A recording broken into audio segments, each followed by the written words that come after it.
Okay friends, आजको भिडियोमा चाहिँ हामी कुरा गर्न जाँदैछौँ यो सामसङको तर्फबाट आउने सामसङ ग्यालेक्सी A13 भन्ने फोनको बारेमा।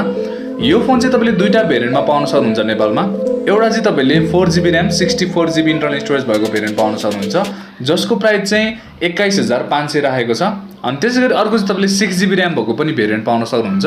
त्यसमा चाहिँ तपाईले प्राइस अराउन्ड 25500 चाहन्छ यस्तै पर्न जान्छ। सो यो दुईटा भेरिएन्टमा चाहिँ लन्च भएको छ नेपालमा, रिसेन्टली लन्च भएको फोन हो। अनि यसमा तपाईले डिजाइन राम्रो पाउन सक्नुहुन्छ। 50 मेगापिक्सलको चाहिँ क्यामेरा तपाईलाई दिएको छ, 5 मेगापिक्सलको चाहिँ अल्ट्रा वाइड एङ्गल लेन्सहरु पनि पाउन सक्नुहुन्छ हैन। सो क्यामेरा र डिजाइनको लागि चाहिँ सायद यो फोन राम्रो हुन सक्छ। अब चाहिँ हामी ढिला नरिकन सिधै यो फोनको चाहिँ अनबक्सिङ गर्न जाँदैछौँ। यहाँ चाहिँ तपाईलाई क्विक स्टार्ट गाइड दिएको छ सबभन्दा माथिपट्टि। त्यसैगरी त्यसपछि चाहिँ हामीसँग आउँछ यहाँ फोन इटसेल्फ। ओके, मसँग भएको यो चाहिँ ब्राउन कलर टाइपको अलिकति ओरेन्ज टाइपको कलरको भएको चाहिँ फोन छ हैन।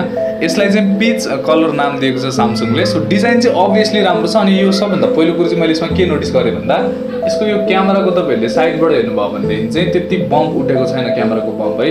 बजेट फोनहरुमा चाहिँ बम्पहरु चाहिँ उठेको हुन्छ। अनि त्यसैगरी यो साइडको तपाईले फ्रेमहरु हेर्नुभयो भने पनि यो चाहिँ युनिबडी डिजाइन टाइपको चाहिँ तपाईलाई दिएको छ है। त्यो भनेको चाहिँ के हो भने यहाँ चाहिँ छुट्टै खालको मटेरियल युज गरेको छैन। यसैलाई चाहिँ बङ्गाएर चाहिँ यहाँ तपाईलाई टच दिएको छ, जसले गर्दाखेरि चाहिँ यो युनिबडी डिजाइन पनि भइदिन्छ। सो एउटै मटेरियलको चाहिँ युज गरेको छ ब्याक साइडमा। अब फोनलाई चाहिँ म एकछिन साइडमा राख्छु। अनि त्यसैगरी बक्समा अरु कन्टेन्ट के छ त्यसको बारेमा कुरा गर्नु पर्दाखेरि चाहिँ तपाईलाई एउटा दिएको छ 18 वाटको चार्जर। अनि त्यसैगरी अर्को हामीसँग आउँछ type C USB type C को चाहिँ केबल तपाईले पाउन सक्नुहुन्छ है। त्यसपछि चाहिँ यहाँ तपाईलाई सिम इजेक्टर पिन दिएको छ। सो यति नै छ बक्स कन्टेन्टको बारेमा कुरा गर्नु पर्दाखेरि। अब चाहिँ म ढिला नरिकन सिधै फोनतिर चाहिँ आउन चाहन्छु। ओके, अब यो फोनको चाहिँ स्पेक्सको बारेमा कुरा गर्नु पर्दाखेरि चाहिँ सबभन्दा पहिला चाहिँ म यो फोनको डिस्प्लेको बारेमा कुरा गर्न चाहन्छु। तपाईले चाहिँ यसमा TFT प्यानल भएको चाहिँ फुल HD प्लस को डिस्प्ले पाउन सक्नुहुन्छ। अब कति ठाउँमा चाहिँ PLS पनि लेखेको थियो, कति ठाउँमा TFT देखेको थिए मैले हैन। तर सामसङको डिस्प्ले हो। अब मेन भनेको चाहिँ डे टु डे युजेसमा चाहिँ कस्तो देखिन्छ डिस्प्ले त्यो म्याटर गर्छ। तपाईले चाहिँ यसमा राम्रै खालको हैन बजेटको हिसाबले चाहिँ ठिकै खालको डिस्प्ले तपाईले पाउनु भएको छ। अभियसली एमोलेड भएको भए त अझै राम्रो हुन्थ्यो हैन। सामसङले एमोलेड दिएको भए त अझै राम्रो हुन्थ्यो। यो प्राइसमा पहिला पनि दिइराखेको हो हैन। त्यही भएर एमोलेड दिएको भए त अझै बेटर हुन्थ्यो। तर यसमा चाहिँ तपाईले IPS भन्दा पनि TFT प्यानल चाहिँ तपाईले यसमा देख्न सक्नुहुन्छ। यो फुल HD प्लस को छ, 60 हर्ट्ज को तपाईले डिस्प्ले पाउनु भएको छ। यहाँ चाहिँ तपाईहरुलाई चाहिँ कुनै पनि 90 हर्ट्ज को हाई रिफ्रेश रेटहरु चाहिँ युज गरेको छैन, नर्मल तपाईले डिस्प्ले पाउनु भएको छ। अब क्यामेराको बारेमा कुरा गर्नु पर्दाखेरि चाहिँ यसमा तपाईले 50 मेगापिक्सलको चाहिँ प्राइमरी सेन्सर देख्न सक्नुहुन्छ। त्यसैगरी तपाईलाई चाहिँ 5 मेगापिक्सलको चाहिँ अल्ट्रा वाइड एङ्गल लेन्स दिएको छ। अनि अर्को बाँकी तपाईलाई चाहिँ डेप्थ सेन्सर, माइक्रो सेन्सर त्यही तपाईलाई दिएको छ हैन।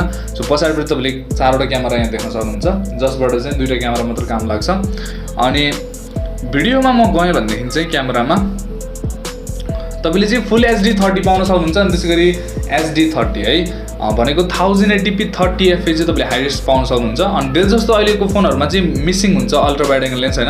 यसमा चाहिँ तपाईले अल्ट्रा वाइड एङ्गल लेन्समा पनि फुल HD 30 fps मा चाहिँ भिडियो खिच्न सक्नुहुँदो रहेछ। सो यो चाहिँ राम्रो कुरो लाग्यो मलाई। सो बाँकी फोटो चाहिँ म एउटा फोटो लिइहाल्छु कस्तो छ यसको क्यामेरा।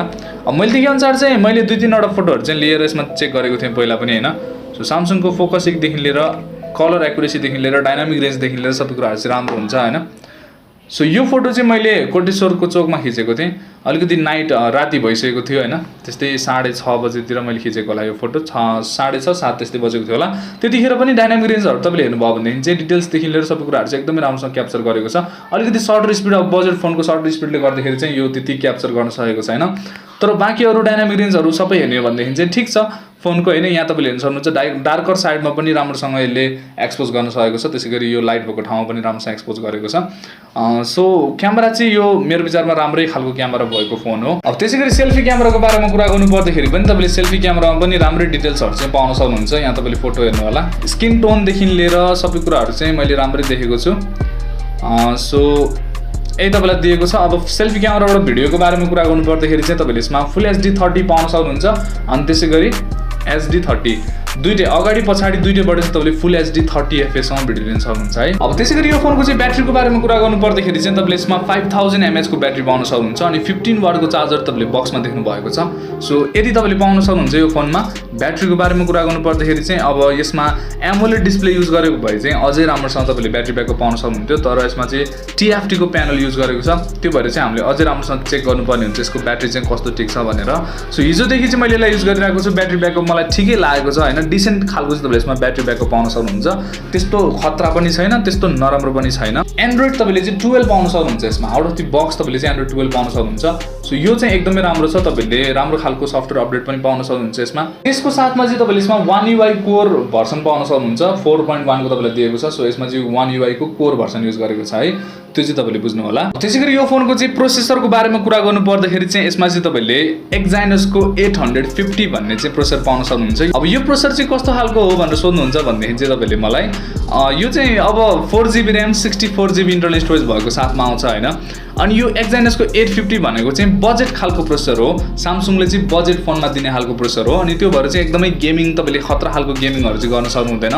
यदि तपाईँलाई चाहिँ राम्रो खालको गेमिङ गर्नु छ भनेदेखि तपाईँले हिलियो G96 होइन, Realme 8i अनि त्यसैगरी अरू हिलियो G96 को फोनहरूसँग चाहिँ तपाईँले जान सक्नुहुन्छ। सो यो चाहिँ पर्फर्मेन्सलाई टार्गेट गरेको होइन, तपाईँले डे टु डे युजेसमा त त्यस्तो धेरै खासै त्यस्तो फरक चाहिँ तपाईँलाई पर्ने छैन। तर यो फोन चाहिँ पर्फर्मेन्सको लागि भन्दा पनि नर्मल युजेसको लागि बनाएको भएर चाहिँ तपाईँले यसमा हेभी खालको गेमिङहरू चाहिँ एक्सपेक्ट नगर्नु होला। ठिक्क खालको डिसेन्ट तपाईँलाई डे टु डे युजेसमा चाहिँ केही पनि प्रब्लम आउने छैन। सो डिसेन्ट खालको प्रोसेसर भन्छु म, बजेट लेभलमा हुने खालको प्रोसेसर। अब 22-23 हजारको लागि चाहिँ योभन्दा राम्रो प्रोसेसर तपाईँले पाउन सक्नुहुन्छ। तर सामसुङले चाहिँ यसमा जति पनि अरू कुराहरू दिएको छ नि, डिजाइन राम्रो छ, सफ्टवेयर राम्रो छ, अनि त्यसै गरी तपाईँले क्यामेरा राम्रो पाउनु भएको छ, ब्याट्री पनि तपाईँले डिसेन्ट पाउनु भएको छ। अब कुनै पनि सामसुङको फोन चाहिँ गेमिङको लागि भनेर तपाईँलाई टार्गेट गरेको मैले अहिलेसम्म देखेको छैन। गेमिङको लागि भनेर चाहिँ खासै फोनहरू आउँदैन सामसुङको। त्यही भएर तपाईँलाई गेमिङको लागि पर्फर्मेन्सको लागि चाहिएको छ भनेदेखि तपाईँ अरू अप्सनसँग जान सक्नुहुन्छ। यो फोन चाहिँ बाँकी अरू कुराको लागि चाहिँ ठिक लाग्यो। सो अरू कुराहरू सफ्टवेयरहरू सबै हेर्दाखेरि चाहिँ यो एउटा राम्रो खालको बजेट फोन हो। 21500 मा चाहिँ ठिक छ, यतिको फोन सामसुङले राम्रै फोन लिएर आएको छ। बाँकी तपाईँलाई चाहिँ के लाग्यो यो फोनको बारेमा होइन, त्यो चाहिँ मलाई तपाईँले कमेन्ट सेक्सनमा भन्नु होला।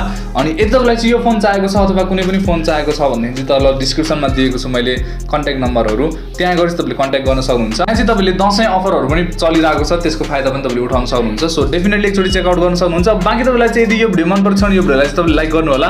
अनि यदि तपाईँले चाहिँ हाम्रो च्यानल अहिलेसम्म सब्सक्राइब गर्नुभएको छैन भनेदेखि चाहिँ सब्सक्राइब गर्नु होला। अनि त्यही हो, म चाहिँ तपाईँसँग अर्को भिडियोमा भेट्नेछु भन्दै यो भिडियोबाट चाहिँ बिदा हुन चाहन्छु। Good by.